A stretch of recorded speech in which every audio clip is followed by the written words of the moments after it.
Hello everyone. This is Oni, and today for you, I have a review for Axiom Verge 2. Now, Axiom Verge 2 is a side-scrolling metroidvania that was developed and self-published by indie developer Thomas Happ, and it was released in August of 2021 for PCs and console, and then it saw a PS5 release in September of 2022, I believe. But before we really get into it, if you'd like to read the written article for the review, it's just in the description down below. And as usual, there's just a random gameplay here of me failing, so if you want to follow along. So let's just get into it, shall we? When her daughter gets taken hostage and she receives a message that tells her to come help, Indra hops on a helicopter and flies all the way to Antarctica to figure out what's wrong. Before long, she finds herself stuck in an alien world where everyone in Antarctica ended up, from Americans to Germans to Russians to Englishmen. They've all struggled in this world, but can you save them all while also trying to save your daughter? The story was surprisingly well written, and I found myself pulled into this plot that should have been as simple as saving your daughter, but instead you end up trying to help a whole group of beings that have integrated into machines known as arms.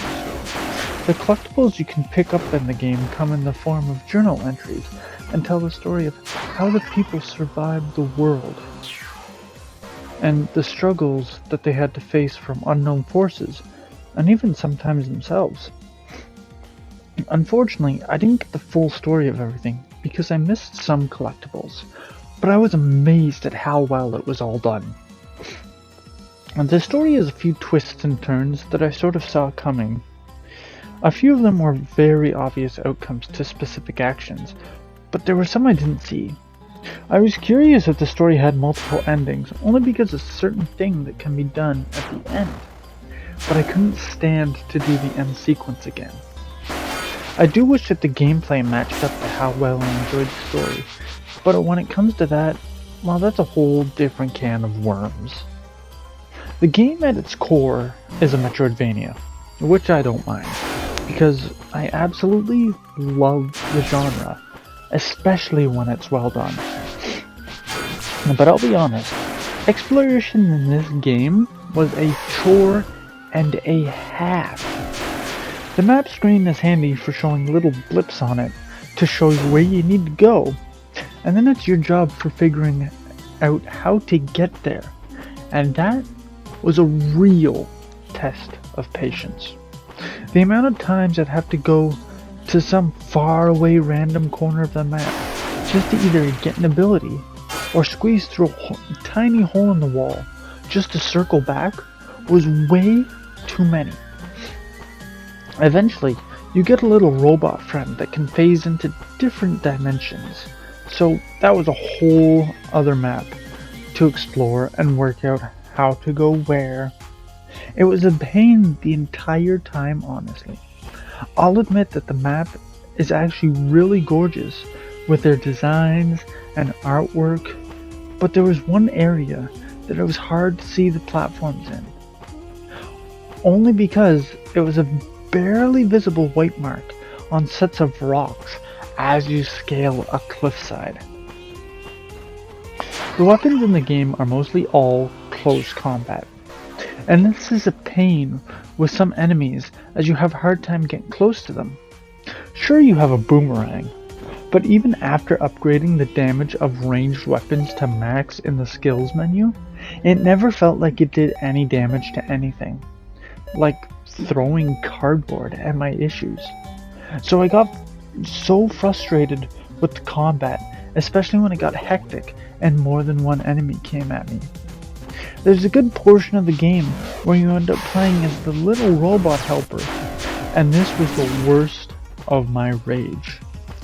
The enemies are abundant. You can end up all over the map, not in a scripted area to make it all easier. And you cannot upgrade the robot's health. After a few hits, you are dead. You don't even get the super power bomb to deal with hordes either, because screw you. Sometimes even the checkpoint save stations are abundant, but at other points they are so far between each other, it makes points like this even worse. Again, the way the combat was designed doesn't help any situation either. As excited as I was for this game, I feel burned. The first Axiom Verge was magical and exciting, so this would have had to do a lot to match that. Instead, it somehow felt like it went in the opposite direction, and I was nothing but frustrated with the gameplay. At least everything else was able to save it a little, but this one is so hard to recommend.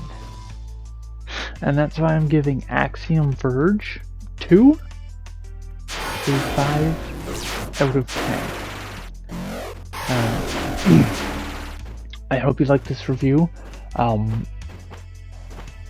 Yeah, I'm not sure how to feel about the game, in all honesty. But tell me what you think in the comments down below. Or you can tell me on Twitter if you want to keep up to date with everything I do. I'll drop my link to Twitter in the description down below.